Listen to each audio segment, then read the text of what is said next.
So today we're diving into a topic that's been everywhere, the viral Walmart Birkin. Yes, the 50-ish tote bag from Walmart that's been compared to the Hermès Birkin, and not just for its silhouette. Some people are even claiming that this bag has been made in the exact same factory as high-end designer bags. And naturally, that sets the internet on fire. So in this video, we're unpacking the story behind the hype, what made this bag go viral in the first place, the controversy around luxury knockoffs, and how we should really think about quality, about value, and about style, especially when the price tag starts hitting 4 or 5 figures. And of course, at the end of the video, I'll show you the full unboxing. And honestly, I am so excited for this, so you can see the bag up close and decide for yourself if it's worth the hype.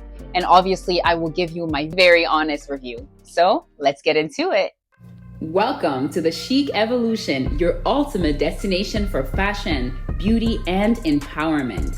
I am a former top model and multiple beauty pageant winner. I've had the privilege of walking the runways from America to Europe.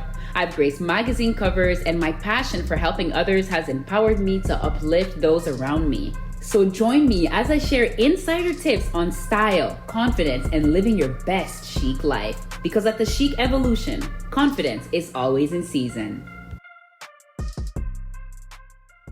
Welcome back to our little corner of the internet where we explore all things empowerment, all things femininity, and of course, all things fashion. You already know the drill. Please do take the time to subscribe to my channel and to like this video for more content like this. Now, if you are new on my channel, over here we like to start each video by lighting up a good candle just to set the tone, just for the good vibes, girl. And towards the end of the video, we turn it off and I send you with an uplifting affirmation. So we'll get into that because, oh my God, I'm so excited for this video.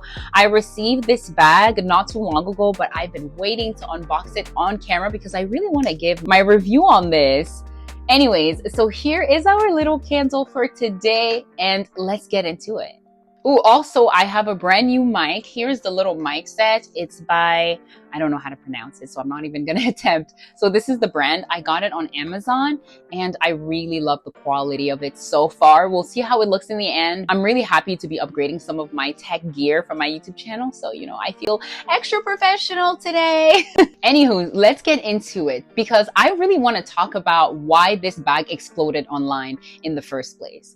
One, the aesthetic. People love high-end look for less money, of course, and I'm not mad at it. When I saw this design online, it seemingly hits all the classic luxury signals. Second, the rumor. TikTok creators started saying that this was made in the same overseas factory as some real Hermès bags, or at least bags in the same price league. Now, whether that's true or not, it definitely added mystery, it added allure, and a little bit of controversy to this bag. Now, here's where I want to pause, okay? Because I think that we need to take this information with a grain of salt. A lot of what's spread online isn't necessarily verified. And just because two products are allegedly made in the same region or by the same parent factorer doesn't mean they're identical in quality or even in ethics. Let's also talk about the deeper layer here. Why are designer knockoffs or dupes so widely popular in the first place? My question is it really about the bag itself? Or is it about what it signals? For some people, it's about being seen, about presenting as someone who's affluent, in the know, someone who's stylish maybe, or even successful. Because let's be honest, whether we like it or not, logos carry social weight. A lot of people have been conditioned to associate designer names with status, with power, and even personal worth.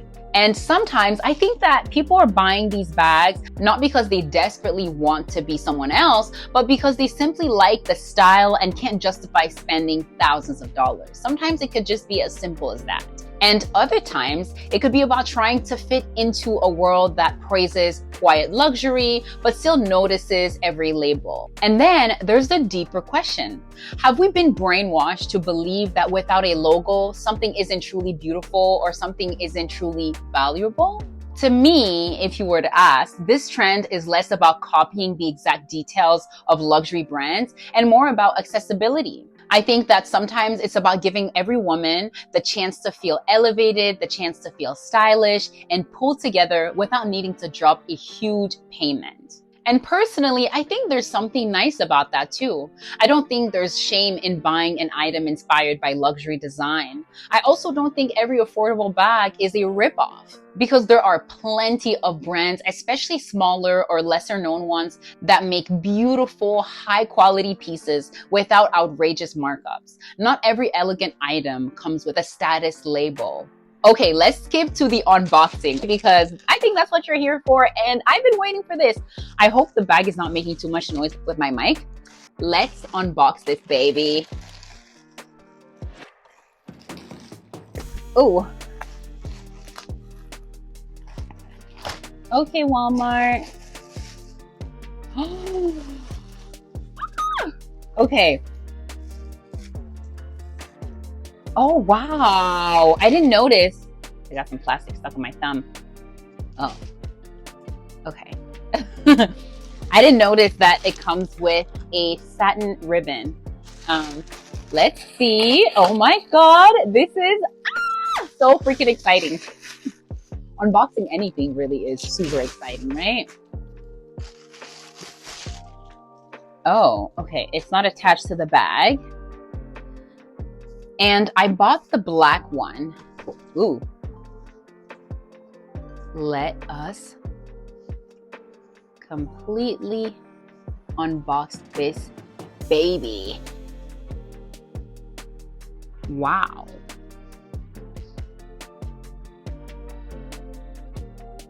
All right. They did their thing. Wow, even in the details. Wow, they really did their thing. We're gonna unbox this completely and the feel feels nice. It definitely does. I'm gonna remove this little plastic here. Okay, so let me flip the bag and I'll remove the little blue plastic and the protective layer on the handle.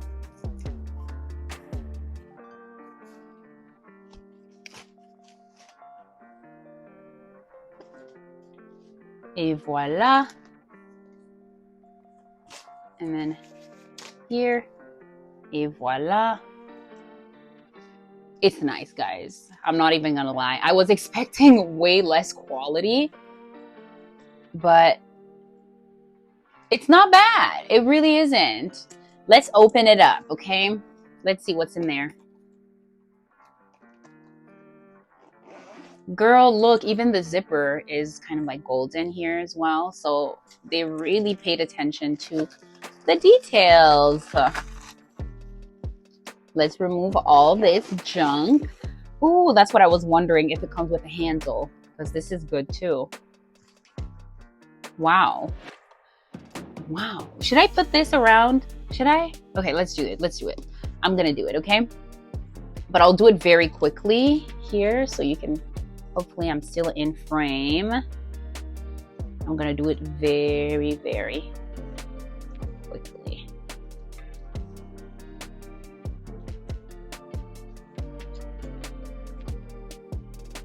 Cute little bow here. Nice.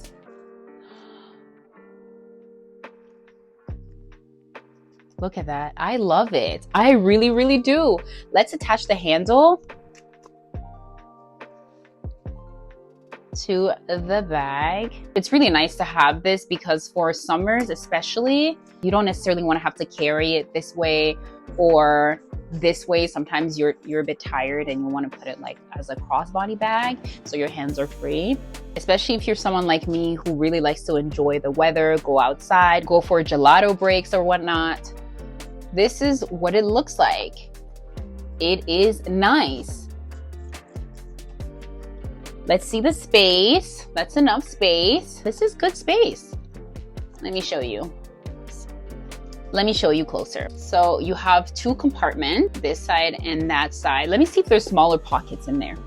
Oh, there are no smaller pockets inside. I would have wished for like a tinier pocket inside because I like to keep like my glosses on the side of the bag, like a lip gloss or carry-on perfume. I'm really impressed that they got this here, the handle detailed and the little lock. But I don't know, do you think it goes better with this or without? This is without. Let me show you, wait. This is without and this is with. I think it looks good both ways. Anyways, so now that we've unboxed it, I want to give you a more detailed review. So now for the aesthetic, it's really undeniable that it's giving designer energy. If you just look at it, the silhouette is quite strong and it holds its shape well. It does. Now for functionality, it opens easily. I didn't have any issue with that. The inner compartments could probably fit a good amount of essentials, if you can see that. It's really great for everyday or elevated errands. I can definitely see myself going for grocery runs with this or whatnot. The handle itself is quite sturdy. It's not stiff and it's easy to carry by hand. It really is. Or even on your shoulder. Let me try to see. Yeah. Now the cons, I don't have too many cons with this. I would say that it would be nice to have a little compartment, like a little zipper on the inside where I can keep some of my glosses, but that's pretty minor as a con. And another con, I'm gonna keep it very real and honest here, is that by the feel of it, you can feel that this is absolutely not real leather. So you're not getting the weight that comes with a luxury bag. I have to keep it honest, but for under $60, honey, the value is real and I'm gonna take this home. What are you talking about? Now, before we wrap, I really wanna ask you something a little bit deeper in terms of this whole luxury designer bag thing. I wanna know, do you think that the obsession with designer inspired bags is really about loving the style? Or do you think that it's about what the bag represents? Is it about being seen as fashionable? Is it about being seen as wealthy, desirable, or someone who quote unquote belongs? And where do we draw the line between genuine appreciation and becoming overly attached to labels? And again, I'm gonna say this clearly, there's nothing wrong with loving luxury, rich aesthetics. Because girl, I'm here for it, okay? The structure, the details, the craftsmanship is great. Now, if you want the real thing and it aligns with your values and your budget, get it, enjoy it, and wear it with confidence. But if you're like, nah, I prefer dupes or things that are inspired by that look, that's okay too. At the end of the day, just do what feels good for you, your confidence, and obviously your wallet. Because yes, for some, it's worth saving for the original. For others, a high quality lookalike gives them that same boost of style and joy. There's really no universal right or wrong here. What matters is whether the choice empowers you or pressures you. So I'd love to hear your thoughts on this. Let me know in the comments, what does luxury mean to you? And also, how do you decide what's worth the splurge and what isn't? And one more thing, if you want to see how I would style this beautiful bag here, if you want to know how I would style this with the outfits that I already have in my current wardrobe, let me know, drop a comment below and I'll give you that video next. I will make a full video on how I would style this for spring/summer. Just let me know. So the question remains, would I personally recommend the Walmart Birkin? So if you love the look and you want something structured and chic and don't need the prestige of a label, absolutely go for it. It's stylish, it holds its own, and for the price, why not? But let's not stop at the bag. Let's keep talking about luxury and what it really means, how the internet fuels trends, and why personal style matters more than a logo. And also, let me know in the comments if you would wear the Walmart Birkin in public. Personally, I don't mind. You can definitely catch me wearing this summer. Do you like designer inspired bags? Just let me know. And also, don't forget to comment, don't forget to subscribe for more content like this. And before I let you go, remember we have our little tradition here. We're gonna turn off this candle and I'm gonna leave you with this message. So my chic and beautiful babes, until our next encounter, let your uniqueness shine, let your self-love grow, and let your confidence inspire. And I will see you when? I will see you sooner than later. There you go. It is a wrap. It's a wrap. It's a wrap. Ooh, ooh, it's a wrap.